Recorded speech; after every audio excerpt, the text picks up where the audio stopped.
Le ministre camerounais des Transports, Jean-Ernest Massinangale Bibeye, a été reçu ce 13 mai par le Premier ministre tchadien Alamaye Alina Adjamena dans le cadre du renforcement de la coopération bilatérale sur le corridor Douala-N'Djamena. Cet axe vital pour le commerce et l'intégration régionale assure chaque année le transit d'environ 567,4 millions de dollars de marchandises tchadiennes, mobilisant un trafic annuel de près de 33 000 à 43 000 mouvements de camions. Les discussions ont abordé les difficultés des transporteurs sur cette route commerciale majeure qui fait actuellement l'objet d'un plan global de modernisation routière et ferroviaire de 471 milliards de francs CFA, financé en partie par la Banque mondiale et à hauteur de 42 millions d'euros par l'Union européenne.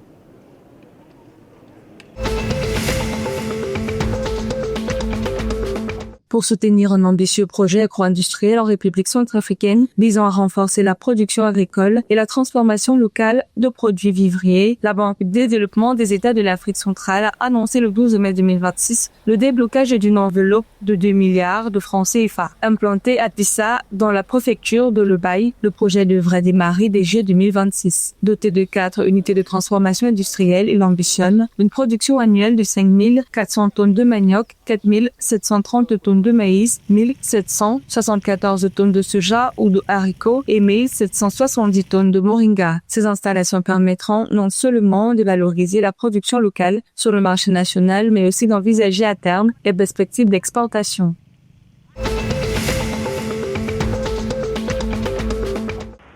Le Gabon relance la modernisation du chemin de fer transgabonais, corridor stratégique de 648 km reliant Franceville au port de Ouido. Confrontée à d'importants boulots d'étranglement logistique, la ligne a vu sa production de manganèse reculer à 9,1 millions de tonnes. Pour y remédier, un protocole d'accord de 147,6 milliards de francs CFA a été paraphé entre Proparco et la CETRAC, filiale du groupe Eramet. Ce financement structuré avec la Société financière internationale permettra le financement de 561 km de rails et 324 km de traverses. L'objectif final est de restaurer la capacité nominée du réseau à 16 paires de trains par jour afin de sécuriser l'industrie minière nationale.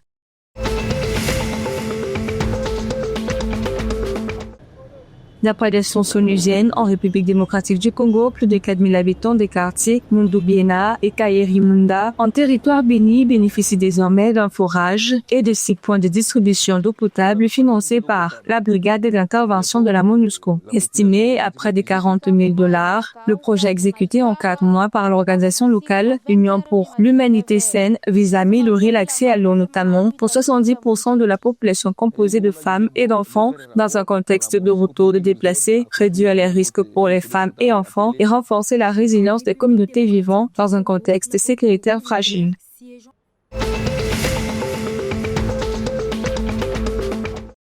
La Fédération congolaise de boxe va renouveler ses instances dirigeantes le 17 mai 2026 avec des élections pour tous les postes, à l'exception de celui des trésoriers général adjoints. 2 candidats briguent la présidence, Gaëtan Kodia, président sortant, et Oswald Ikonivusa Ambofa, tandis que plusieurs candidats se disputent les vice-présidences, les postes de secrétaire général et adjoint, de trésorier et de membres du bureau. Le renouvellement concerne également le commissariat aux comptes avec 5 candidats en lice.